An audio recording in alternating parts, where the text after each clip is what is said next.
some of the developers behind 343. I don't know how old or new this article is, but they're saying some of the developers of 343 have branched off and formed a new studio called First Strike. And the goal behind, I guess, their new studio, I guess you could say.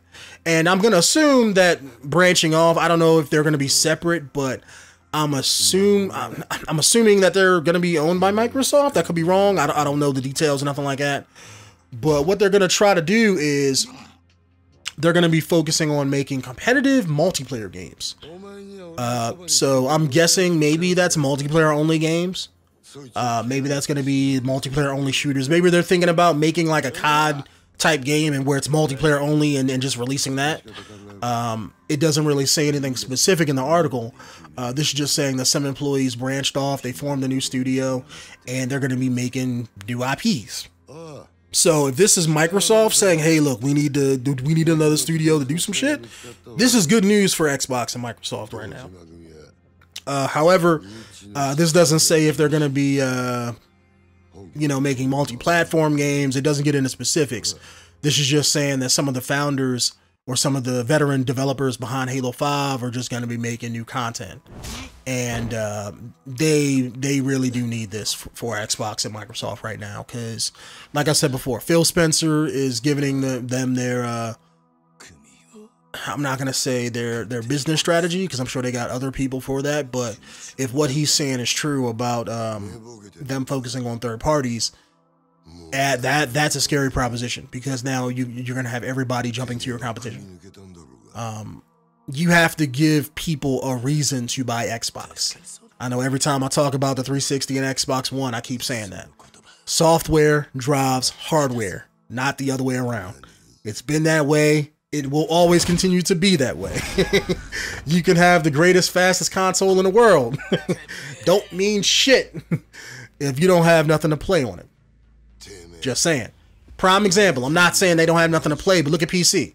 PC is the greatest console in the world. Shits on anything the Xbox or the Xbox Scorpio or the PlayStation 4 could possibly even hope to dream of.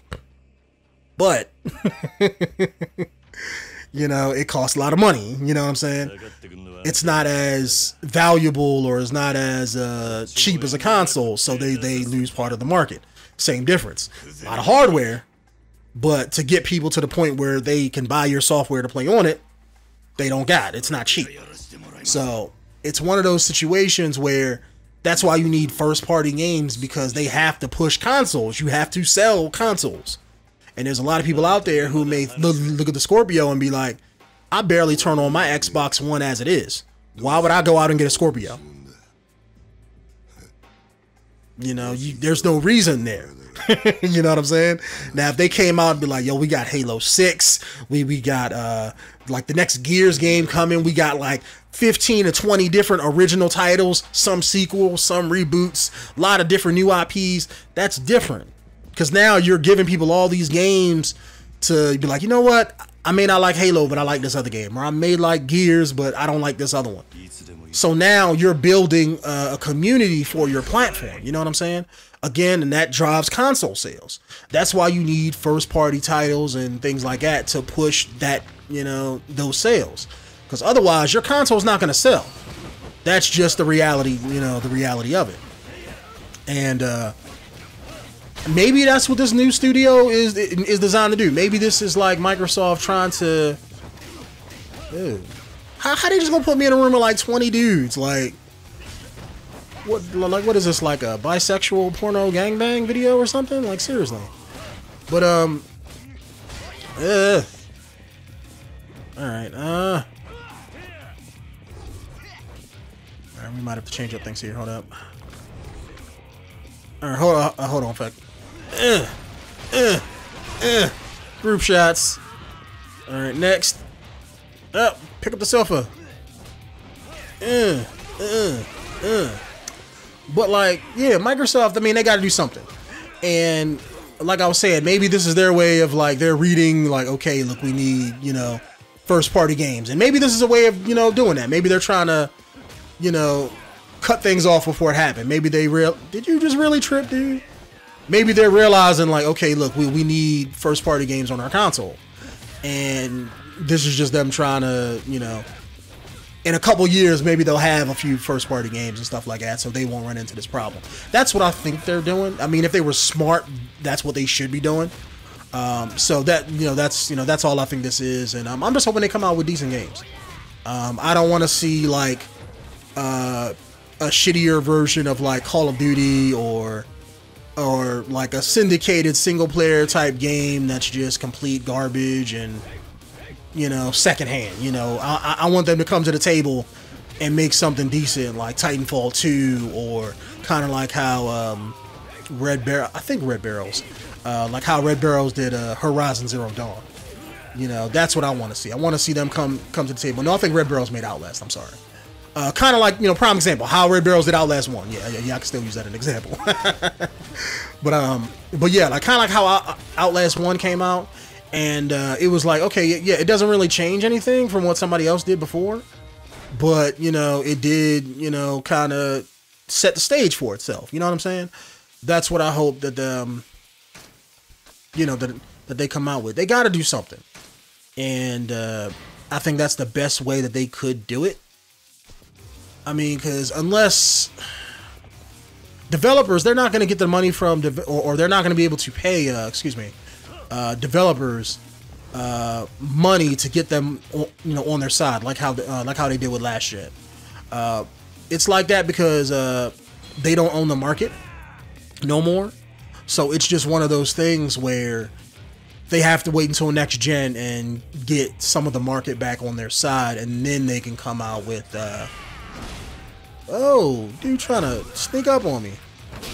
Didn't I already beat you up, dude? And you know, they gotta wait until the public opinion, you know, gets back on their side, and that's probably too late for this gen. They already lost that, so they gotta probably wait till next gen, come out with you know, a better service or a system, and then, you know, do something that's, you know, even better, you know, and then have the developers. Then game developers are gonna want you know, want to get on their side and, you know, and ride their dick a little bit more, just like they did last gen. So just like how they're doing with Sony now. Their only reason they're doing it with Sony now is because Sony owns the market, and they don't have to compete or change anything to make their system better. You know what I'm saying? It's just that they own the market share. So, but anyway, guys, sorry this is gonna be, you know, sorry this is a little bit different. Like I said, a lot of news didn't really come out this week, gaming wise, so it's kind of hard to really make a make a commentary video or a podcast video talking about it. So, oh, that's a big dude. Right in the gut. Oh shit. All right, I'm gonna end the video there because I was a complete and utter badass. Look at this dude trying to sneak up on me. Whoop his ass, 𝐥𝐤𝐤. Get some.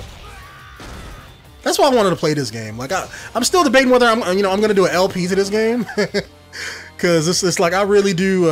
I've respected the Yakuza franchise from afar, but I've never played them, and this will be my first one. I figured this would be a decent one to get because it's like a prequel to all the other ones, and I think it's a remake of one of the older games, or an older game that they re-released on PS4. But I know I've been thinking about getting it ever since the game dropped a couple months ago, and I just love that, man. I just love whooping ass, and this game facilitates that. So let me end this video here. Let me end it on a good note. And thank you guys for watching the video. I really do appreciate you guys watching the podcast. Just like last time, I'm gonna chop up these topics and release them as the days go on. So if you guys missed this long video, this is probably gonna go up sometime tomorrow afternoon, maybe tomorrow morning, on the 3rd. So if you guys missed this video here, I'm gonna chop them up in different segments and release them in the next following days as snippets. So I hope you guys keep an eye out for that. But anyways, my name is Denonu, the man with the biggest and the most blackest privilege on YouTube, and I will see you guys in the next podcast video. Peace out.